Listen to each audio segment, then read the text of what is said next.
ሊቃናተ ነድ ዘሰማያዊት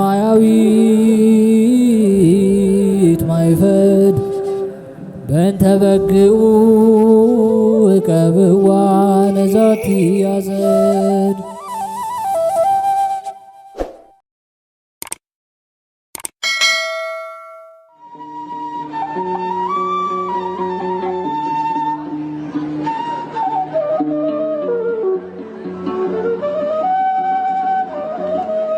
በስመ አብ ወወልድ ወመንፈስ ቅዱስ አሃዱ አምላክ አሜን። ሰላም እንደምን ቆያችሁን? ውድ የሊቃናት ሚዲያ ቤተሰቦቻችን አሜን። እግዚአብሔር ስሙ ከዘላለም እስከ ዘላለም የከበረ የተመሰገነ ይሁን።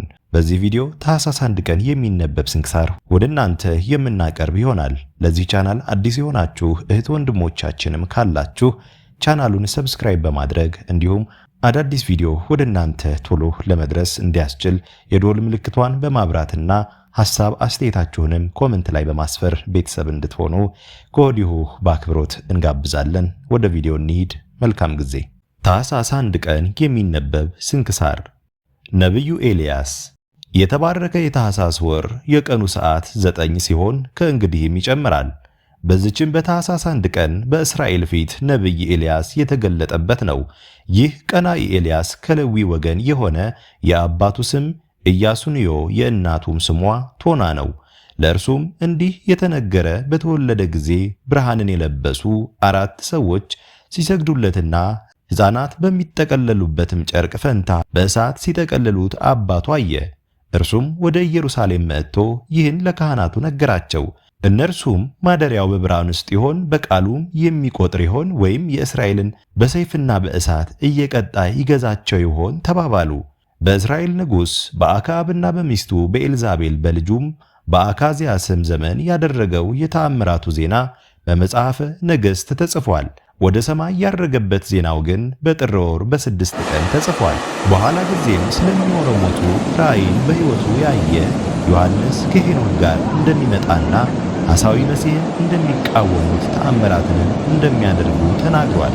2 የዘይት እንጨቶች በምድር ላይም የተሾሙ በእግዚአብሔር ፊት የሚያበሩ 2 መብራቶች ናቸው አለ። ትንቢት በሚናገሩበት ወራት በምድር ላይ ዝናብ እንዳይዘንብም ይዘጓት ዘንድ በሰማይ ላይ ሥልጣን አላቸውና፣ ዳግመኛም ደምን ያደርጉት ዘንድ በውሃ ላይ ሥልጣን አላቸው። የፈለጉትን ያህል በመቅሰፍቱ ሁሉ ምድርን ያስጨንቋታል። ምስክርነታቸውንና ትንቢታቸውን ከፈጸሙ በኋላ ከባህር የወጣው አውሬ ከሳቸው ጋር ይጣላል፣ ድል ነስቶም ይገድላቸዋል። አስከሬናቸውንም ፍጥሞ በምትባል በታላቂቱ ሀገር ያስጥለዋል። ይህችውም በሚስጥር ሰዶም ግብጽ የተባለች ጌታቸው የተሰቀለባት ናት። አስከሬናቸውንም ሕዝብና አሕዛብ በሀገር ያሉ ነገዶች 3 ቀን ተኩል ያዩታል። አስከሬናቸውንም በመቃብር ይቀብሩት ዘንድ አያሰናብቱም። በምድር ላይ የሚኖሩ ሰዎች በእነርሱ ሞት ደስ ይላቸዋል፣ እርስ በርሳቸውም ደስታ እጅ መንሻ ይሰጣጣሉ። እኒህ 2ቱ ነቢያት በምድር በሚኖሩ ሰዎች መከራ አጽንተውባቸዋልና ይላሉ። ከ3 ቀን ተኩል በኋላ ከእግዚአብሔር ዘንድ የሕይወት መንፈስ መጥታ ታድርባቸዋለች። ተነስተውም በእግራቸው ይቆማሉ። በሚያዩአቸውም ላይም ጽኑ ፍርሃት ይሆናል። ከወደ ሰማይ ቃል መጥቶ ወደዚህ ውጡ ይላቸዋል። ከዚህ በኋላ ጠላቶቻቸው እያዩአቸው በደመና ያርጋሉ። በዚያችም ሰዓት ጽኑ መነዋወጥ ይሆናል። የዚያችም ሀገር 10ኛ እጇ ይጠፋል። በዚያም መነዋወጥ 7000 ሰዎች ይሞታሉ። የቀሩት ግን ደንግጠው የሰማይ አምላክን ፈጽመው ያመሰግናሉ። ለእግዚአብሔርም ምስጋና ይሁን፣ እኛንም በዚህ ነብይ ጸሎት ይማረን፣ በረከቱም ከእኛ ጋር ትኑር ለዘላለሙ አሜን። የእስራኤላዊ ናቡቴ ዕረፍት። በዚህች ዕለት የእስራኤላዊ ናቡቴ ዕረፍቱ ነው። ይህ ናቡቴ በሰማርያው ንጉሥ በአክዓብ ቤት አጠገብ የወይን አትክልት ቦታ ነበረው።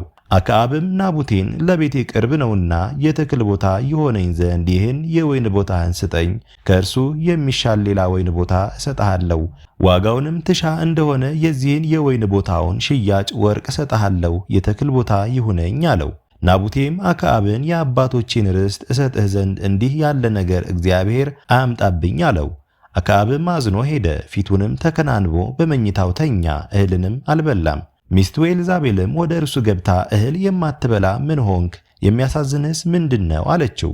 የእዝራኤላዊ ሰው ናቡቴን የወይንህን ቦታ በዋጋ ሽጥልኝ ትወድም እንደሆነ ስለ እርሱ ፈንታ ሌላ ቦታ እሰጥሃለሁ ብዬ ብናገረው የአባቶችን ርስት አልሰጥህም ብሎኛልና ስለዚህም ነው ያዘንኩት አላት። ሚስቱም ኤልዛቤልም ዛሬ እንዲህ የምታደርግ አንተ የእስራኤል ንጉሳቸው ነህን? አሁንም ተነስተህ እህል ብላ፣ ራስህንም አጽና፣ ልቦናህንም ደስ ይበለው፣ የእዝራኤላዊ ሰው የናቡቴን ቦታ እኔ እሰጥሃለሁ አለችው። በአክዓብ ስም ደብዳቤ ጽፋ በማኅተሙ ማተማ ያችን ደብዳቤ ከናቡቴ ጋር ወደሚኖሩ ወደዚያች ሀገር አለቆችና ወደዚያች ሀገር ሽማግሌዎች ላከቻት። የዚያችም ደብዳቤ ቃል እንዲህ የሚል ነው። ጾምን ጹሙ፣ ናቡቴንም በሕዝቡ ፊት አስቀምጡት፣ የሐሰት ምስክሮችንም 2 ሰዎችን አስነሱበት፣ እግዚአብሔርን ሰደብከው ንጉሥንም ረገምከው ብለው ይመስክሩበት፣ ከከተማውም ወደ ውጭ አውጥታችሁ በድንጋይ ውገሩትና ይሙት የሚል ነው። እንዲህ በግፍ ኤልዛቤል አስገደለችው። ለእግዚአብሔርም ምስጋና ይሁን ለዘላለሙ አሜን። ዕረፍቱ ለጴጥሮስ ኤጲስቆጶስ። በዚችም ቀን ቅዱስ አባት የጋዛ ኤጲስቆጶስ ጴጥሮስ አረፈ። ይህም ሮሃ ከሚባል አገር ክብር ካላቸው ወገን ነው። ይሾመውም ዘንድ ወላጆቹ ለንጉሥ ቴዎዶሲዮስ ሰጡት። እርሱ ግን ሹመትንና ክብርን ይጠላ ነበር።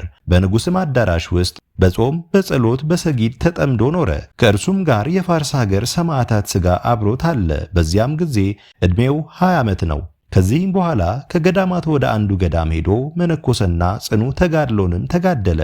የቅድስናውና ተጋድሎው ዜና በተሰማ ጊዜ ያለ ፈቃድ ወስደው ጋዛ የምትባል አገር በአውራጃዋ ሁሉ ላይ ኤጲስቆጶስነት ሾሙት። ስለ እርሱም የቁርባንን ቅዳሴ በሚቀድስ ጊዜ ህብስቱን ሲፈትት ጻሕሉንም እስከሚመላ ድረስ ብዙ ደም እንደሚፈስ ተነገረ። የቅዱስ ያዕቆብ ዘግሙድን ሥጋ ወደ እርሱ ወስዶ ከኢየሩሳሌም ገዳማት በአንዱ ገዳም ኖረ። በከሃዲው መርቅያን ዘመንም ወደ ግብፅ አገር ሸሸ። የቅዱስ ያዕቆብም ሥጋ ከእርሱ ጋር አብሮ ነበር። በዚያም ጥቂት ጊዜ ኖረ። በአንዲት ዕለት መሥዋዕት አዘጋጅቶ እርሱ ሲቀድስ ቆመው የነበሩ ሕዝብ እርስ በራሳቸው ይነጋገሩ ነበር። በቅዳሴ ቁርባን ጊዜ ቅዱስ ጴጥሮስም አልገሰጻቸውም። የእግዚአብሔር መልአክ አይቶ ወደ ታች ሊወረውረው ወዶ ከመካከላቸው አንስቶ ያዘው። ግን ታግሶ ተወው፣ እርሱ እነርሱን መገሰጽ አፍሮ አክብሯቸዋልና። የከሃዲው መርቅያኖስ ዘመን በተፈጸመ ጊዜ ወደ ፍልስጤም ምድር ተመልሶ አብያተ ክርስቲያናትን አጠናከረ። ከግብፃዊ አባ ኢሳይያስም ጋር ተገናኘ። ዜናውም በንጉሥ ዘይኑን ዘንድ በተሰማ ጊዜ ንጉሥም ሊያየው ወደደ፣ እርሱ ግን አልወደደም፣ ከዚህ ከኃላፊው ክብር እጅግ ይሸሽ ነበርና። ከዚህም በኋላ ጋውር ከሚባል አገር ዳርቻ ደርሶ በዚያ ተቀመጠ። የተመሰገነ የሰማዕታት ፍጻሜ የሆነ የሊቀ ጳጳሳት ጴጥሮስ በዓሉ በደረሰ ጊዜ የቁርባንን ቅዳሴ ሠራ።